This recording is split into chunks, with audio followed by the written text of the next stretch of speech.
Në një prononcim për Bota Sot ka folur profesori universitar Enver Bytyshi.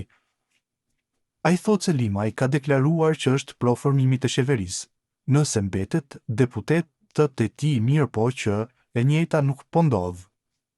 Profesori kritikon Limajn për mosmbajtje të fjalës, edhe pse në pyetje është vendi i tij, pasi i njëjti po shikon ende interesat e tij personale.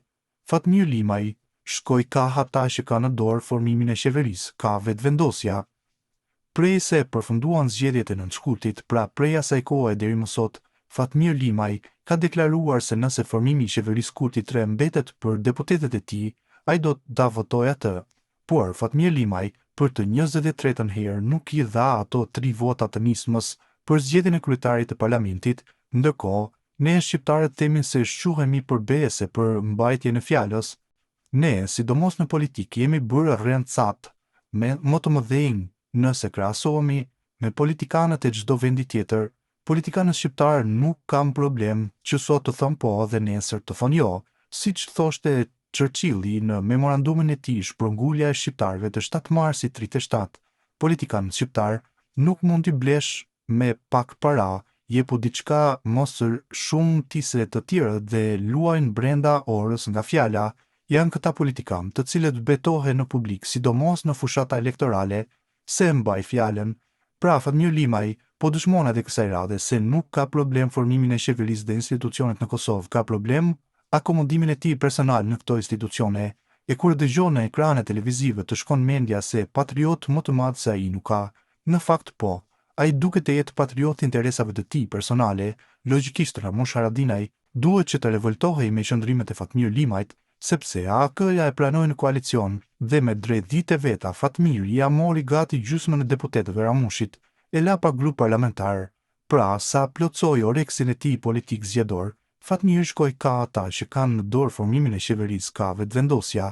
Në emër të interesit të Kosovës të ai, po e bëj këtë, por për interes të Kosovës është gjithçka që plotson interesin personal të kryeut të nismës. Ndryshe, do ta kishte votuar Albulena Haxhiun si kryeparlamentare, u shpreh profesori. Me sa shoh, kreu i AK-s nuk dëshiron të përplaset me kreun e nismës.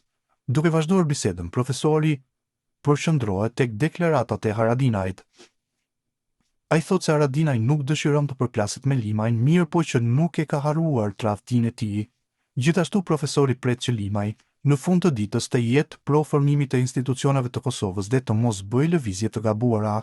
Nejse, tani të kthehemi tek deklarata e zotit Haradinaj në adresë të zotit Limaj. Ramushi duket se i është mirënjohës Fatmirit për mbështetjen që ky i ka dhënë atij për të bërë kryeministër i Kosovës para disa vitesh. Me sa shoh, kreu i AK-s nuk dëshiron të përplaset me kreun e nismës. Arsyen e dinë vetëm ata të dy, por nuk besoj se zoti Haradinaj është kaq tolerant në kushte normale. Tradhtia e Limajt do të duhej të kishte tromditur atë dhe akuzat priteshin të ishin të rrepta dhe agresive, por nuk ka ndodhur kjo. Kjo do të thotë se ose Fatmiri ka marrë diku peng Ramushin, ose kanë bërë një plan të përbashkët ata të dy, plan i cili do të zbulohet në një kohë të shkurtër. Por, pavarësisht të gjithave këtyre që tham, me rëndësi është formimi i institucioneve të Kosovës. Unë pres që Fatmir Limaj të dalë jashtë loje, sepse bëri lëvizje shumë të gabuara, herë kundër Haradinajt e herë kundër Kurtit, mosak kundër zgjedhjes së Albulena Haxhiut si kryetare e Kuvendit të Kosovës. Kam një parandjenjë se me ndërhyrjen e CDU-së gjermane, Abdi Xhiku dhe Lidhja Demokratike e Kosovës do të reflektojnë dhe do ta pranojnë ofertën e kryeministrit Albin Kurti për të krijuar sërish një qeveri të përbashkët. Në këtë rast, Limaj do të dilte automatikisht jashtë loje dhe në këtë moment qytetarët dhe publiku do ta shohin se sa patriot është ai, se si do të sillet ndaj Kurtit, Abdi Xhikut dhe atyre që ja prishin planet për përfitime personale përmes pushtetit, shpjegoi në detaje profesori. Limaj ka shpreh dëshirën e tij të bëhet pjesë e qeverisë së vetëvendosjes. Në fund, profesori shprehet skeptik për një qeveri stabile nëse kjo qeveri ka votat e Limajt, duke përmendur ndodhinë e vitit 2020 me qeverin Kurti. Duke nënvizuar bisedën, ai thotë që deklarata e Haradinajt më jep të kuptoj se Limaj ka shpreh dëshirën e tij të bëhet pjesë e qeverisë së vetëvendosjes, me qëllim që gjatë procesit të formimit të institucioneve të tërheqë edhe 4 deputetët e tjerë të AK-s në këtë koalicion qeverisës. Por edhe nëse krijohet qeveria e ardhshme dhe institucionet e Kosovës, vetëm me 3 votat e Fatmir Limajt, nuk besoj se ato janë të vlefshme për një qeverisje solide dhe të suksesshme. Një qeveri me minimumin e votave në parlament është gjithmonë teje të thikës.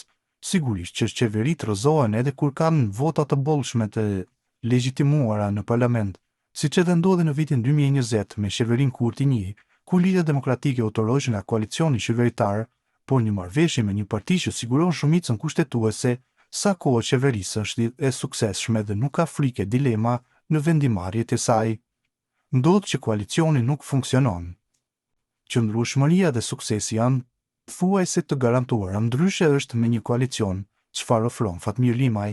Deklarata e Haradinajt më jep të kuptojë se Limaj ka shprehë dëshirën e tij të bëhet pjesë e qeverisjes së vetëvendosjes me qëllim që gjatë procesit të formimit të institucioneve të tërheq, edhe 4 deputetët e tjerë të AK-s nisma në këtë koalicion qeverisës, ka shumë mundësi që kjo të ndodhë nëse Lidhja Demokratike e Kosovës nuk do të jetë e gatshme të krijojë institucionet e vendit në marrëveshje dhe koalicion me vetëvendosjen, përfundoi profesori Enver Bethyçi në një intervistë për Bota Sot.